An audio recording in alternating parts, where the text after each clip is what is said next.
first of all, it's a big honour to obviously win the AJ Foyt Oval Award. The guy's a legend and a character, as I'm sure everybody knows. But yeah, we're all happy with that.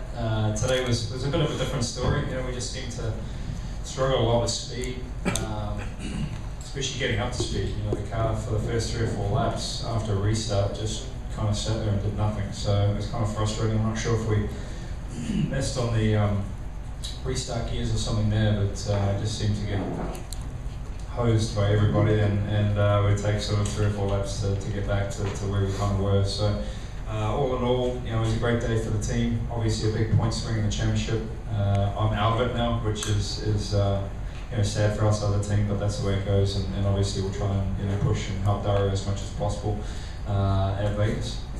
Great, thank you. Bruce?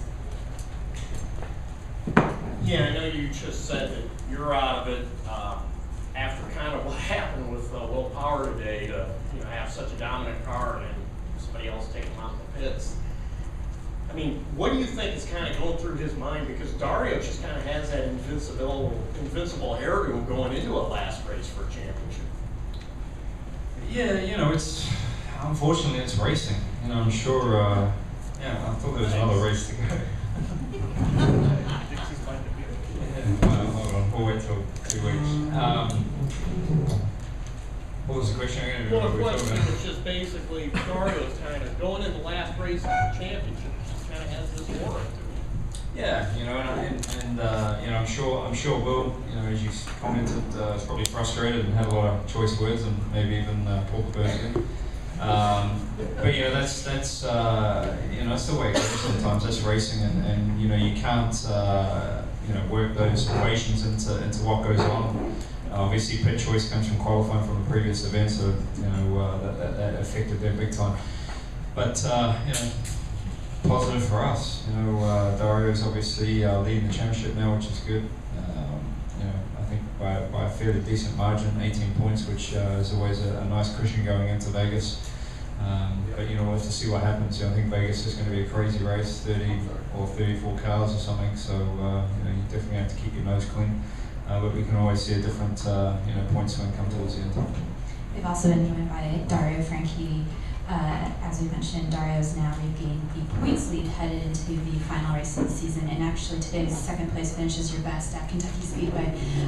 Talk about getting that points lead back. Yeah, I said it on the Versus thing. It just shows how quickly things change. You never give up. Until it's mathematically impossible, you haven't lost it, you haven't won it. And so we just kept our head down and did our job. The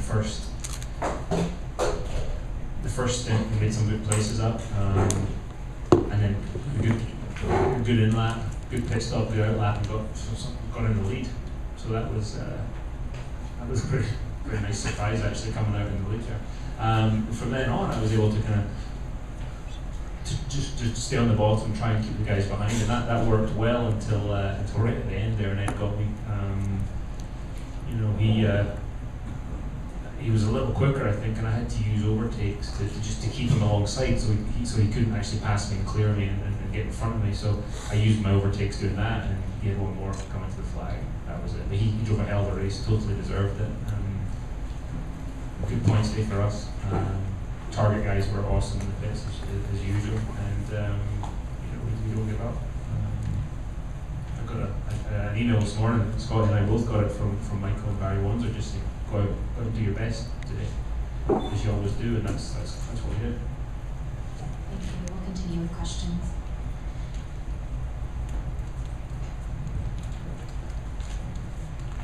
Oria.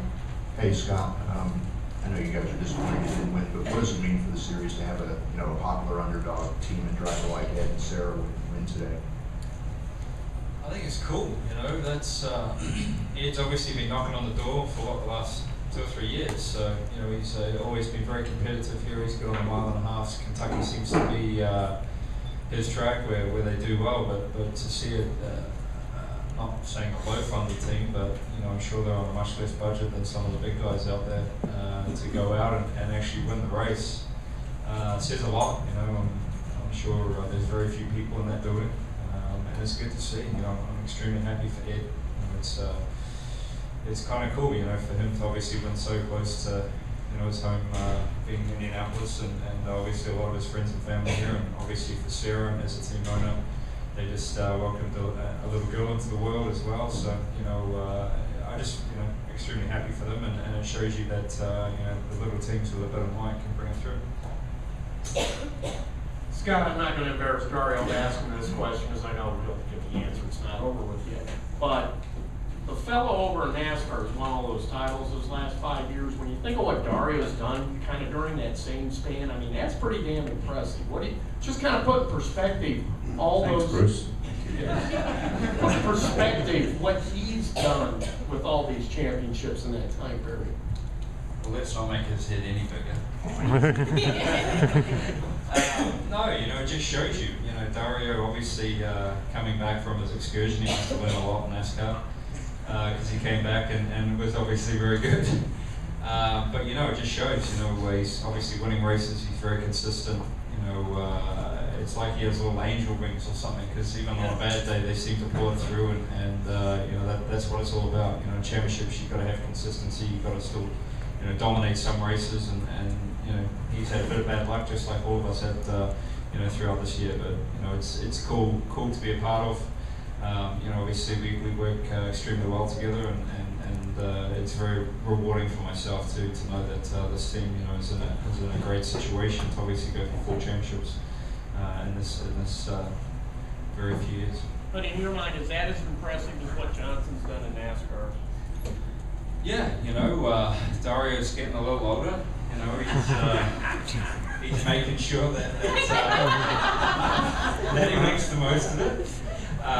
But yeah, I think it's the same. The competition level here is extremely tough, and you got to be on your game. It's I don't know if we call him little or big, Jimmy. He's got a lot more hair than Jimmy. So yeah, for me it's extremely rewarding, but obviously very cool, for Dario. It's definitely a hot streak, and obviously I'm going to try and do my best to help that going coming up to Vegas. Scott, what was it like over here? Scott, what was it like for you to be right behind Dario and Ed those last 5 laps, watching them go battle back and forth? And Dario, what was going through your mind those last 5 laps, going back and forth? Well, for me, I didn't really see a whole lot of it. I had my hands full. My car was definitely not as quick as the front 2 guys, and especially getting up to speed, we struggled a bit. So, the only thing I was frustrated with was that I couldn't get to the bottom. I couldn't get to try and help him and push Dario along. As soon as I got to the bottom, which I tried a couple of times, the car would just push up, and then I'd get swamped from the guys behind. So. It's exciting, and until it comes to the last lap, you're not really sure who's going to win it. I actually thought Dario won it. I swooped down right at the end to try and give him last little bit of a push once Hunter Ray sort of got out of the throttle there at the end. But yeah, it's cool. It's cool for Ed. At the end there, I was literally from the green flag of that last restart. Ed was starting to come alongside a bit, and I was just trying to work with the controls in the car, because it's the smallest things that make differences on these tracks, and the smallest amount of difference in the way you drive a corner. I was just trying to figure out the fastest way around with the conditions the way they were, and Ed was alongside, and I got the okay to use the overtakes. We're okay on fuel, so I started using the overtakes. They told me I had 1 overtake for every lap, so I don't know if they miscounted or I used one twice in 1 lap, but I needed to use them to keep Ed alongside. Had I not used it, I think he would have cleared me, and it'd have been over anyway. So I didn't have any overtakes left. So it was close, but again, I thought Ed drove a great race, and it was clean, nothing crazy, and we just came up a little bit short.